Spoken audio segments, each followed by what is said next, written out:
Hello po sa inyong lahat mga ka-crypto. Ako po si Pinoy Crypto Trader at sa video na ito ay atin pong pag-uusapan ang tungkol dito kay Bitcoin. Kung saan ang sabi po rito ay Custodia Bank CEO and Bitcoin Bull reveals what caused the latest BTC or Bitcoin rally. Kaya yan, ang dalawa pong ito pong si Custodia Bank CEO at saka si Bitcoin Bull ay kanila pong ini-reveal or ipinahayag ang dahilan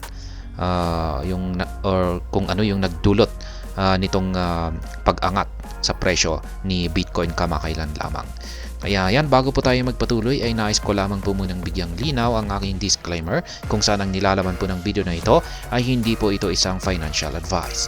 For education and information purposes lamang po ang layunin nito. Maliban po dito ay nais ko na rin pong magbigay babala na wala pong kahit anumang group chat ang Pinoy Crypto Trader. At ayan, si Caitlin Long, siya po ang CEO ng digital asset custody firm ng Custodia Bank.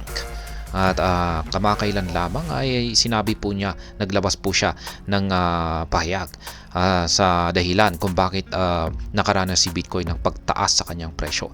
At ito raw po ay dulot ng pagkaubos ng supply ng Bitcoin sa mga OTC desk.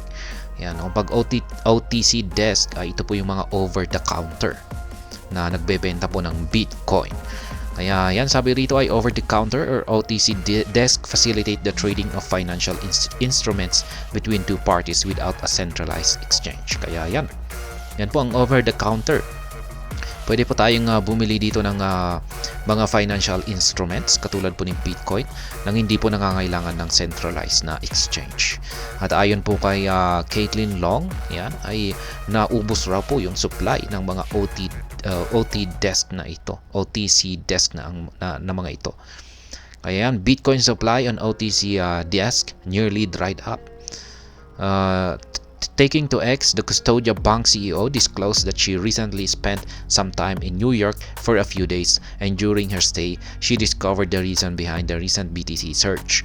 According to her, institutions trading on OTC desk nearly ran out of BTC to buy. Kaya ayan po si Madam Caitlin. Sabi niya ay siya muna ay nagpahinga sa dito sa New York ng ilang mga araw.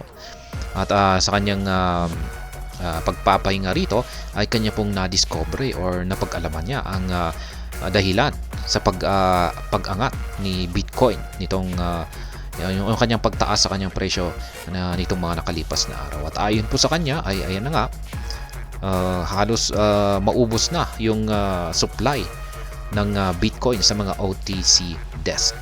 Kaya yan po yung aktual na pahayag rito or tweet ni Madam Caitlin. Ayan, nagkukulay red pa yung kanyang mata. Ayan, the whole HODL gang has mostly held. I spent time in New York City over the past couple of days and it clears why the Bitcoin price spiked this week. Ayan. Andrew, a Bitcoin and finance proponent, called attention to Long's disclosure in a post today, noting that the drop in Bitcoin supply on OTC desk resulted in an inability to meet the surging demand for the token from institutional players. Kaya yan, sinang-ayunan na rin po ito ni Andrew. Isa na rin po siyang Bitcoin at saka finance proponent. Kung saan ay ayon po sa kanya ay yung kakulangan sa supply ng mga OTC desk ay nagresulta po ito sa demand. Ayan, sa pagtaas po ng demand. Ayan. Ito po yung ayan po si Nobody. Sabi dito ni Andrew emphasized that this confluence of dried up supply and increased demand resulted in the spike in Bitcoin's price on Wednesday. Kaya yan po ulit. Sabi ni Andrew ay yung pagkaubos ng supply sa mga OTC desk ay nagdulot po ito ng demand. Kasi kung wala na talaga, pagkukunti na talaga yung supply, ay syempre tataas yung demand. At ang impact nito sa presyo ni Bitcoin ay tataas rin. Kaya yan, nung Wednesday ay dito po talaga nagkaroon ng impact yung demand. Kaya tumaas po ang presyo ni Bitcoin. The BTC surged from an opening price of $57,037 to a top of $64,000 on Wednesday, marking an impressive 12% rise. Kaya yan po yung kaganapan or naging dulot ng demand. Yan yung kanyang increased demand. Ayan, kung saan ay mula po sa opening price ni Bitcoin na nasa $57,000 ay sumabog po ito patungo sa presyong $64,000. Katumbas po yan ng 12% na paglago.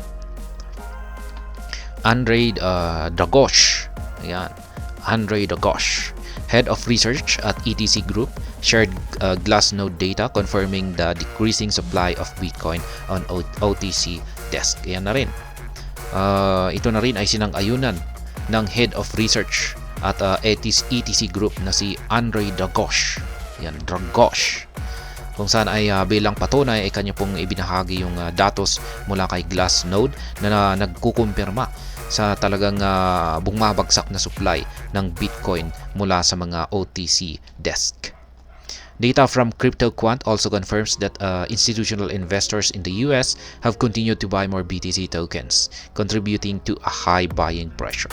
Yan na rin, may dagdag na rin na datos mula kay CryptoQuant na nagkukumpirma or nagpapatunay na ang mga institutional investors sa bansang US ay tuloy-tuloy lamang po sa pagbili ng mga BTC tokens or Bitcoin. At ito po ang siyang nagdudulot na rin or nagdadagdag sa buying pressure kay Bitcoin para ito ay umakyat. At ayan, yan po ang tungkol dito kay Bitcoin kung bakit nakakaranas daw siya ng pag-angat sa presyo kamakailan lamang. Naubos na raw po kasi yung supply ng mga OTC desk. At ayan, hanggang dito na lamang po tayo sa video na ito. Sana po ay inyong nagustuhan ang aking paliwanag dito.